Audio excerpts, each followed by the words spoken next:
أعوذ بالله من الشيطان الرجيم.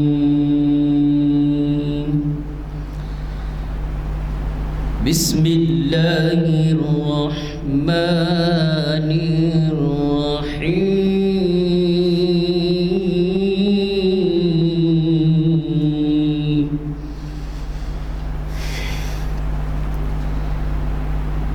نحن خلقناهم وشددنا أسرهم وإذا شئنا بدلنا أمثالهم تبديلا. إن هذه تذكرة فمن شاء اتخذ إلى ربه فمن شاء اتخذ إلى ربه سبيلا. صدق الله العظيم. اثر کے بعد ہو رہی ہے محفل شریعت اسلامک سروس 889 لیکچر ہے یہ 99 اور آج کا عنوان ہے غیر مسلم سے تعلقات شریعت اسلامی کی روشنی میں. ڈاکٹر محمد متین قادری صاحب مخاطب کریں گے. میں ان سے گزارش کرتا ہوں وہ ڈائس پر آئیں. رحمۃ اللہ وبرکاتہ. اعوذ باللہ من الشیطان الرجیم. بسم اللہ الرحمن الرحیم. الحمد للہ رب العالمین والصلاة والسلام علی رسولہ النبی الکریم وعلی آلہ واصحابہ اجمعین. اما بعد.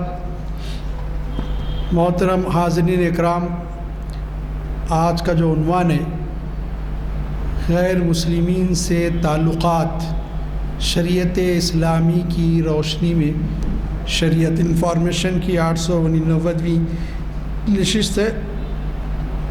یہ موضوع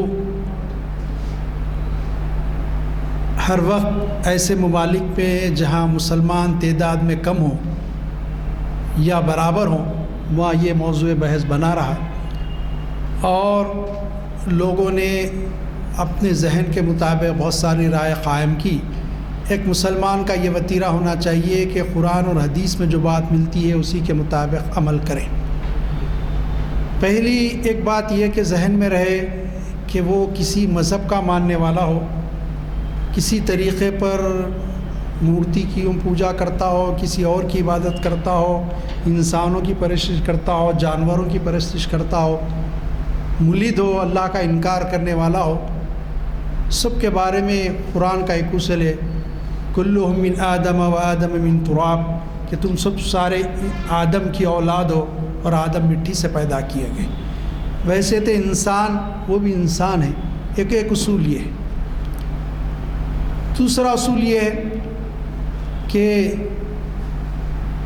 ہم اسلام یہ بھی اجازت دیتا ہے کہ مانگنے والا جب مانگے اور وہ مستحق ہو تو یہ نہ دیکھا جائے کہ اس کا دین اور مذہب کیا ہے، اس کو دیا جائے. بھوکا ہے، بھوکے کو جب کھانے کھلانے کی بات آئیں گی تو انہیں دیکھیں گے کہ مسلمان ہے غیر مسلم ہے، کھانا ہر انسان کو کھلائیں گے. کپڑا پہنانے کی بات ہے، دیکھیں گے سردی کے دنوں میں پڑے ہوئے ہیں لوگ، کپڑے نہیں ہے، بلینکٹ بانٹ رہے ہیں، ہم انہیں دیکھیں گے مسلمان ہے غیر مسلم ہے، ہر ایک کو دیں گے، بانٹنا بیٹھے. اس میں کسی قسم کی دو رائے نہیں. کوئی بیمار ہے اس کا علاج کرا سکتے ہیں تو ہم یہ نہیں دیکھیں گے مسلمان ہے غیر مسلم ہے، سب کا علاج کرایا جائے گا. یہ اسلامی مزاج ہے. اسلام ویسے تو انسان ہم کو یہ کہتا ہے کہ خیر الناس من ينفع الناس، حضور کا ارشاد ہے کہ تمہیں بہترین انسان وہ ہے جو دوسرے انسانوں کے لیے فائدہ مند ہو۔ تو ہم جو ہے دوسروں کا خیال کریں گے، دوسروں سے کے لیے فائدہ مند بنیں گے، اس میں کوئی دو رائے نہیں ہے۔ ہاں البتہ زکوٰۃ کے لیے، صدقہ فطر کے لیے منع کیا گیا کہ غیر مسلم کو دی جائے، البتہ وہاں پر بھی طالب قلوب کے لیے جو نو مسلم ہے اس کو دے سکتے، یہ دو چیزوں کے لیے منع کے لیے عام جو خیرات ہے، عام جو صدقات ہے، عام جو ہم کچھ نفیلی صدقے خیرات کرتے ہیں وہ کسی کو بھی دے سکتے کہ وہ مسلم ہو کہ غیر مسلم۔ بلکہ ہمارے پاس تو جو ہے بڑا خیال رکھا جائے کہ لوگ جو ہے متاثر ہو ہمارے اخلاق سے، ہمارے اعمال سے، ہمارے کردار سے، اس لیے کہ جو ہے ہمارے میں بھی ایک گروپ یہ پیدا ہو گیا ہے، گروہ جو سمجھتا ہے کہ کسی کو غیر مسلم ہونے کی بنیاد پر قتل کیا جا سکتا ہے۔ یہ قطعی اسلام اس کی اجازت نہیں دیتا۔ اسلام میں کوئی گنجائش نہیں ہے کہ کوئی غیر اللہ کی عبادت کر رہا، اللہ کے سوا کسی پرستش کر رہا، اس کو اختیار کر سکتا ہے انہیں۔ آپ بہت سے بہت اس کو دعوت دے سکتے ہیں، آپ اس کو سمجھا سکتے ہیں کہ یہ غلط ہے، اس سے آگے نہیں۔ اس کو مارا پیٹی کرنا، قتل کرنا، اس کی اسلام اجازت ہی نہیں دیتا، یہ بات ذہن میں رہے۔ ایک یہ ایک ایکسٹریم نقطہ نظر ہے۔ ایک دوسرا ایکسٹریم نقطہ نظر یہ ہے کہ جو ہے مسلمانوں کو چھوڑ کر ان کو یار غار بنا لے، مسلمانوں کو چھوڑ کر ان کے ساتھ ایسے یارانہ تعلقات رکھ دیں جس میں جو ہے مسلمانوں کے خلاف سازشوں میں شامل ہو جائیں اور مسلمانوں کی راز کی باتیں ان کو لا کے بتایا جائیں۔ اسلام اس کے بھی خلاف ہے، اس سے بھی منع کرتا ہے۔ اسلامی تعلیمات جو آئی ہیں وہ تعلیمات جو ہے، پہلے میں جو ہے سورہ آل عمران کی آیت 28 اور 29 تلاوت کروں گا۔ لوگوں نے اس کو پڑھ کر بھی عمل کیا لیکن یہ قطعی نہیں تھی، یہ تو تعلیم تھی، اس میں سمجھایا گیا۔ پھر اس کے بعد اور صورتیں ہیں، اس کی بھی آیتیں پڑھی جائیں گی۔ اصل میں سورہ آل عمران کا پس منظر یہ ہے کہ غزوہ احد کے بعد سورہ آل عمران اس پہ نازل ہوئی، اس پہ تبصرہ کرتی ہے، اور اس میں 100 آیتیں وہ ہیں جو سورہ آل عمران میں جو غزوہ احد پہ ہی تبصرہ کرتی ہیں۔ اور غزوہ احد میں آپ جانتے ہیں کہ مسلمانوں کی ایک جماعت، جب حضور نے ایک مقام پہ تعین کیا تھا ٹیکری پہ، مٹی کے ہلز پہ، تو وہاں نافرمانی ہوئی کچھ اصحاب سے، تو اس کے سے بدلے میں نقصان اٹھانا پڑا تھا مسلمانوں کو، فتح جو ہے پوری نہیں ہو سکی تھی، الٹے نقصان ہو گیا تھا، شکست بھی نہیں ہوئی لیکن یہ کہ بہرحال نقصان زیادہ ہو گیا تھا۔ اس پس منظر میں یہ نازل ہوئی۔ اب یہ غزوہ احد کا معرکہ یہ تھا کہ ایک طرف باپ ہے مسلمان تو بیٹا کافر ہے۔ اس کی مثال تاریخ اسلام میں ملتی ہے کہ ابو بکر صدیق رضی اللہ عنہ مومن اول، ان کے بیٹے عبد الرحمن ابن ابی بکر مشرکین کی طرف سے آئے ہیں لڑنے، مکے والوں کی طرف سے۔ حضرت عمر پکے مومن، ان کے ماموں مشرکین کی طرف سے لڑنے آئے، اور جتنے لڑنے آئے کچھ نہ کچھ رشتہ داریاں خود نبی کریم صلی اللہ علیہ وسلم سے، مہاجرین سے بڑے رشتہ داریاں ہیں ان کے۔ تو اب وہ پس منظر تھا کہ جو ہے یہ قرآن مجید کی آیتیں نازل ہوئی۔ اعوذ باللہ من الشیطان الرجیم، بسم اللہ الرحمن الرحیم۔ لا يتخذ المؤمنون الكافرین اولیاء من دون المؤمنین ومن يفعل ذلك فليس من الله في شيء الا ان تتقوا منهم تقاتا ويحذركم الله نفسه والى الله المصير۔ ہرگز مسلمانوں کو چھوڑ کر کافروں کو اولیاء مت بناؤ، ایسے دوست، گہری دوستی مت کرو ان سے۔ اب یہاں پر بھی اولیاء سے جو مراد ہے گہرے دوست، عام طور پہ دوستی رکھ سکتے، معاملات کر سکتے، کاروبار کر سکتے، تجارت کر سکتے، لین دین کر سکتے، ایک دوسرے کا خیال رکھ سکتے، لیکن گہرے دوست مت بنا لو۔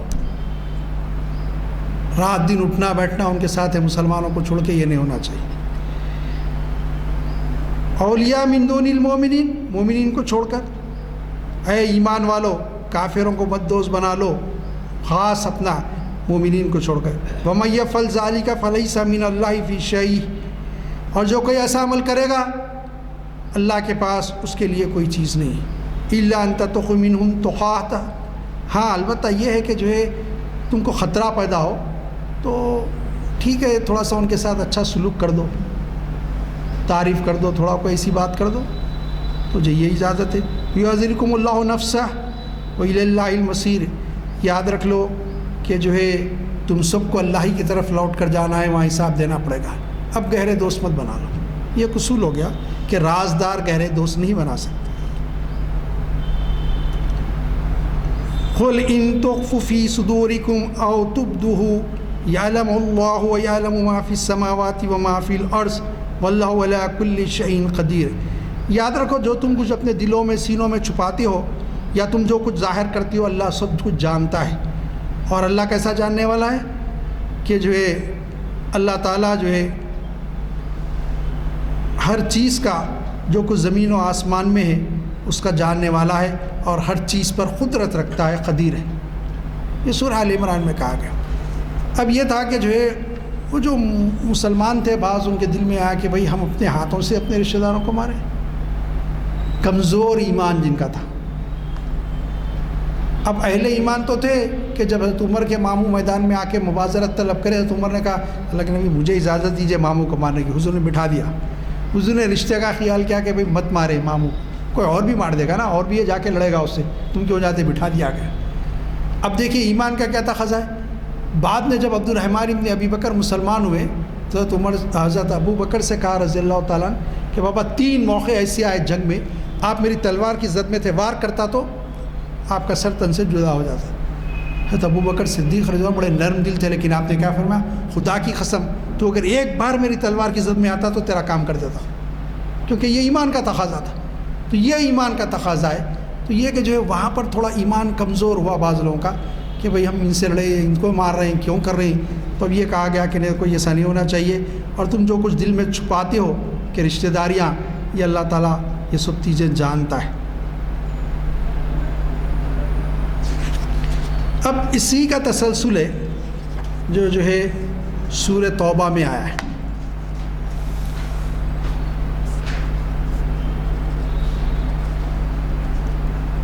اب اعوذ باللہ من الشیطان الرجیم، بسم اللہ الرحمن الرحیم، آیت نمبر 23 اور 24. یا ایھا الذین آمنوا لا تتخذوا آباءکم واخوانکم اولیاء ان استحبوا الکفر علی الایمان ومن یتولہم منکم فاولئک هم الظالمون. اے ایمان والو مت پکڑو اپنے باپ اپنے بھائیوں کو دوست. ان استحبوا الکفر علی الایمان، وہ کفر کو پسند کر چکے ایمان کے مقابلے میں.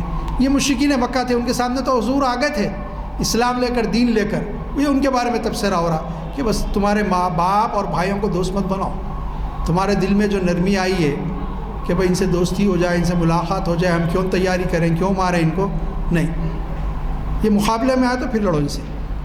اب یہاں ایک اصول بتا دیا گیا کہ کسی کا باپ اور بھائی کافر ہو تو اس سے بھی ایسی دوستی نہیں کی جا سکتی جس میں جو ہے مروت ہو، جہاں دین کا خطرہ پیدا ہو جائے. آگے وہ آیتیں آتے ہیں کہ کتنی رعایت کی جا سکتی ہے وہ بتایا جائے. اور جو کہ ایسا کرے وہ انہی میں سے، منکم، انہی میں سے، اولئک هم الظالمون، اور بے شک وہ ظالموں میں سے، ظلم کرنے والوں میں سے ہو جائے گا.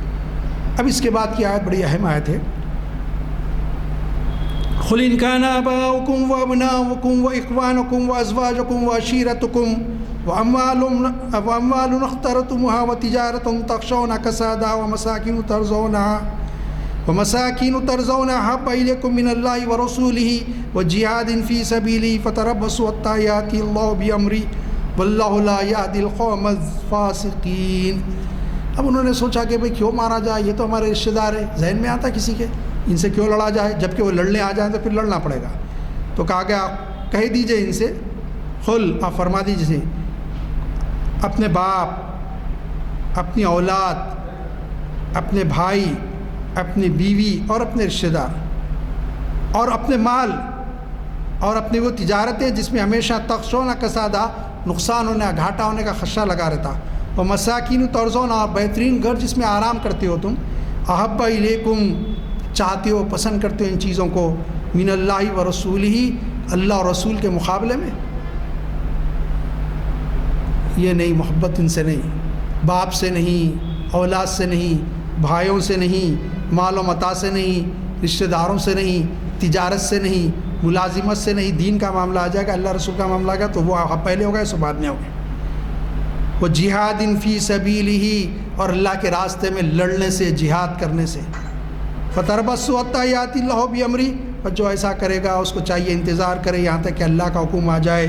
واللہ لا یہدی القوم الفاسقین، اور اللہ تعالیٰ فاسقوں کو ہدایت نہیں دیتا. یہ چیزیں ہوتی ہیں جس سے محبت ہوتی ہے، وہ ہے ماں باپ، اولاد، بیوی بچے، مال و متاع، تجارت، ملازمتیں، گھر دار جس میں رہتے ہیں. کہا ذرا یہ اللہ رسول کی محبت کا تقاضا ہے. مہاجرین تو نکلے تھے نا مکے سے، اسی لیے سب چھوڑ کے، وہاں محبت کا تقاضا تھا اللہ اور اس کے رسول اور دین کا، تو یہ پھر ابھی چھوڑ کے نکلیں گے، یہ سب چھوڑا جائے گا. تو جو ہے ان کی اہمیت نہیں ہوگی. اگر یہ لڑیں گے تو ان سے بھی لڑا جائے گا اللہ کے راستے میں. نہیں دکھایا گا میرا باپ ہے، میرا بیٹا ہے، میرا بھائی ہے، میرا رشتہ دار ہے، نہیں. اور صحابہ نے کر کے بتا دیا، صحابہ نے کر کے بتا دیا. بدر میں حضرت مصعب بن عمیر رضی اللہ تعالیٰ عنہ کے بھائی گرفتار ہو کے آئے، مسجد نبوی کے سامنے سے گزر رہے تھے، اندر باندھا جا رہا تھا ان مشرکین کو. تو مصعب کے بھائی نے دیکھے، پکارا ہے میرے بھائی ذرا اس سے کہہ دے تیرے دین والا آدمی ہے یہ. وہ انصار باندھ رہے تھے کہ مجھے ذرا آہستہ باندھیں، مجھے بہت درد ہو رہا ہے، کس کے باندھ رہا ہے. تو انہوں نے کہا اے میرے بھائی، کس سے کہا؟ وہ مسلمان سے پلٹ گئے، اس کو ذرا اور کس کے باندھ، اس کی اماں خوب دولت والی ہے، اس کے اور پیسے لیں گے ہم. تو کیا ہو گیا تجھے؟ بولے میں تیرا بھائی ہوں. تو کہا نہیں وہ بھائی ہے، تو میرا بھائی نہیں. تو یہ تھا کہ ایمان کا تقاضا. اب اقبال نے اس آیت کو بہترین پیرا میں کہا، یہ مال و دولت دنیا، یہ رشتہ و پیوند، بتان وہم و گما، لا الہ الا اللہ. یہ جو مال کی محبت ہے، رشتہ داریوں کی محبت ہے، یہ وہم ہے، گمان ہے تمہارا، یہ محبت ہے. یہ مال و دولت، یہ رشتہ و پیوند، بتان وہم و گما، لا الہ الا اللہ. اصل تو جو کچھ ہے لا الہ الا اللہ. یہ کیفیت ہو کہ یہ بھی آ جائے راستے میں، تو یہ مال دولت، یہ رشتہ داریاں، یہ باپ، یہ بیٹے، بھائی، یہ سب چیزیں، یہ خاندان والے، یہ دوست احباب، کچھ نہیں. اللہ تعالیٰ کا دین، اس کا غلبہ. ہمیں بھائی ان کو ٹوکے کیوں نہیں؟ غیر شرعی کام کر رہے تھے، بعض وقت ہم کسی کو دور سے دیکھ کے بولے آپ خریدتے کیوں نہیں ٹوکے؟ ارے میں برا مانتا ہوں. ارے اللہ کے حدود توڑا اور آپ اور برا مانتا. شادی میں گئے، نہیں بھائی انہوں برا مانیں گے، شریک ہو جاؤ. مطلب کیوں ہو؟ ان کے باجا پٹاخے چل رہے ہیں، شریعت کے خلاف کام ہو رہا. نہیں برا مان، مبارکباد. تو کیا کی مبارکباد؟ پٹاخے چھوڑ رہے ہیں، باجے بجا رہے ہیں، ناچ رہی. تو جو ہے اب پتہ چلتا کہ ایمان کس درجے میں. نہیں یا بند کر آئیے، ہم اندر آئیں گے، نہیں تو ہم آتے نہیں، جائیے.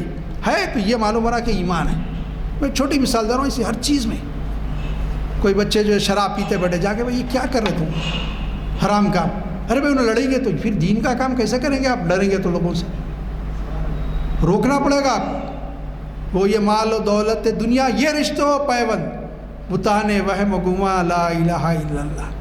تو یہ بت ہے، گمان ہے، وہم و گمان کے بت ہیں.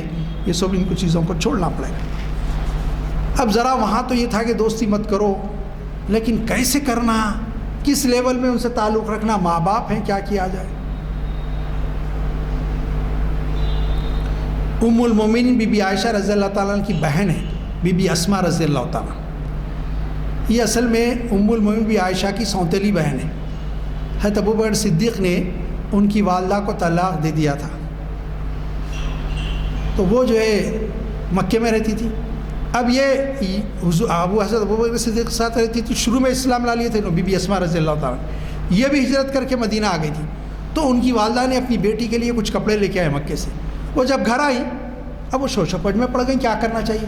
تو انہوں نے فوراً ماں کو روکا اور ایک قاصد کو بھیجا کہ جا کے اللہ کے نبی سے کہ میری ماں ہے، میں اس کے ساتھ کیسا سلوک کروں، اور میرے لیے کچھ کپڑے بھی ہدیہ لے کے آئی ہیں.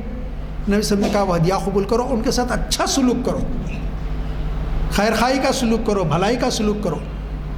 اللہ تعالیٰ منع نہیں کرتا تم کو کہ جو اچھا سلوک کرو، لیکن اسلام کے خلاف بولیں، اللہ کے خلاف بولیں، اللہ کے رسول پھر نہیں مانا جائے گا.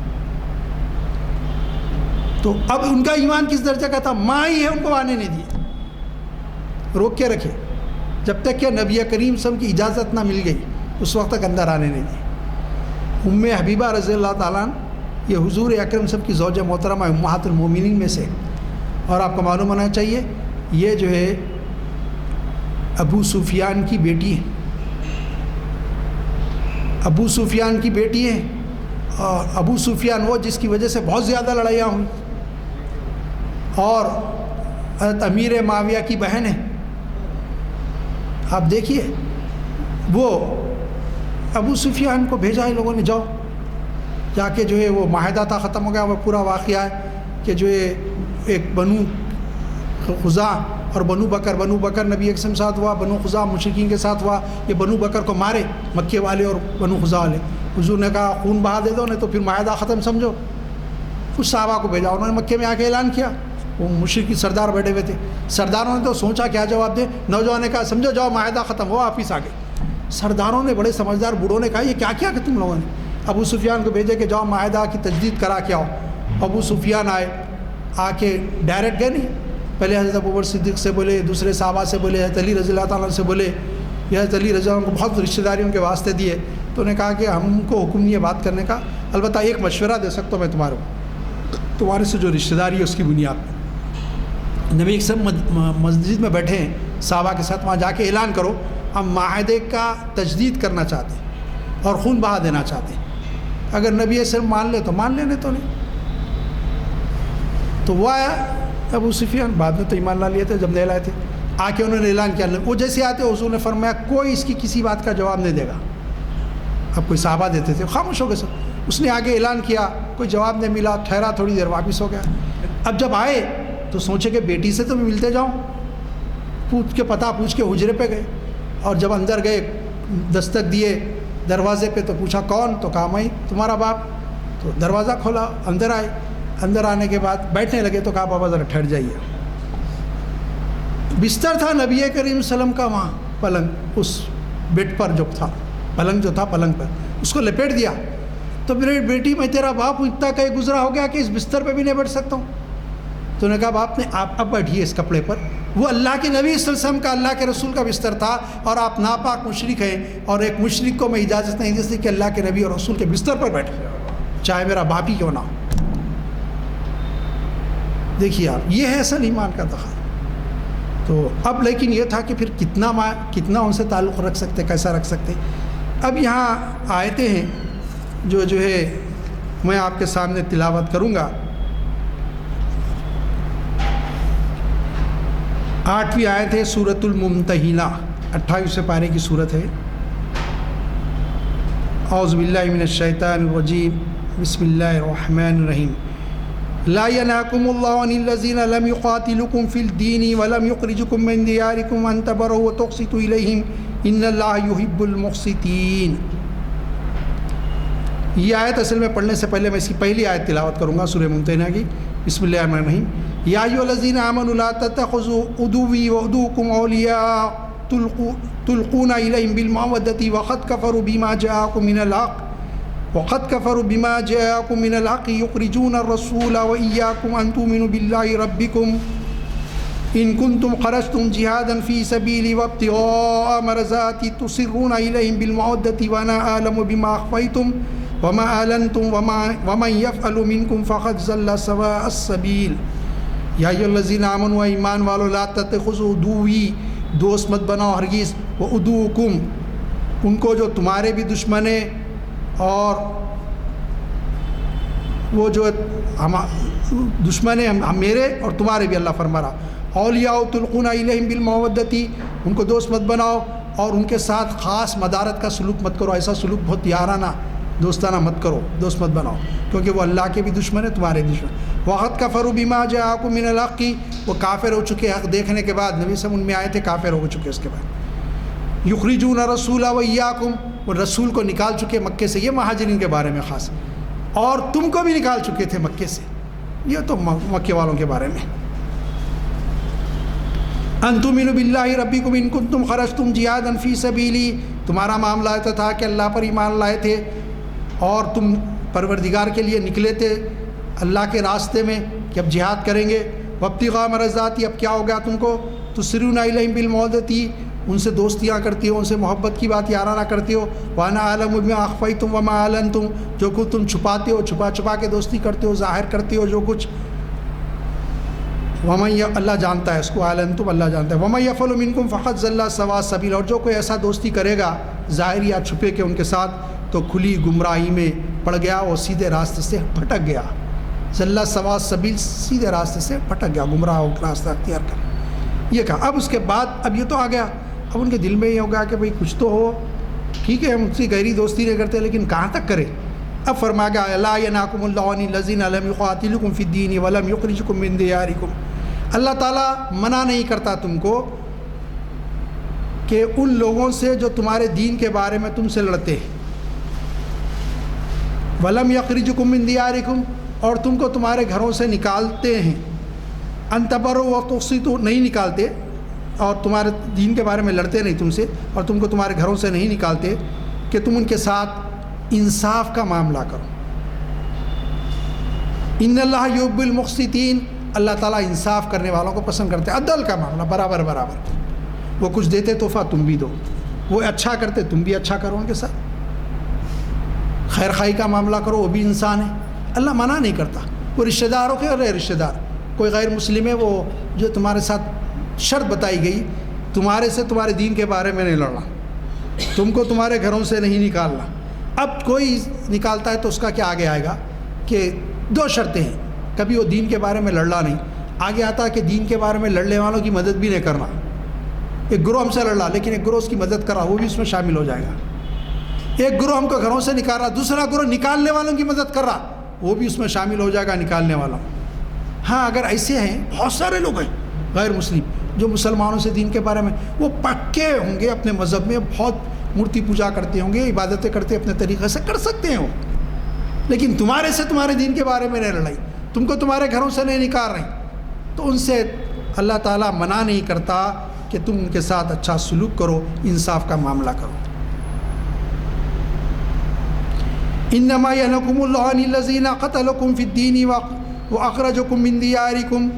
البتہ اللہ تعالیٰ روکتا ہے، منع کرتا ہے ان لوگوں سے جو قتل کرتے ہیں تم کو، مارتے ہیں تم کو، فی الدین، دین کے بارے میں، واخرجوکم من دیارکم، اور نکالتے ہیں تمہارے گھروں سے، وظہروا علی اخراجکم، اور ان کی مدد کرتے ہیں جو تم کو نکالتے ہیں، ان تولہم، ان کی مدد کرتے ہیں، ومن یتولہم فاولئک هم الظالمون، اور کوئی ایسے لوگوں سے دوستی کرے گا، یارانہ رکھے گا تو ایسا ہی آدمی ظالموں میں سے ہوگا.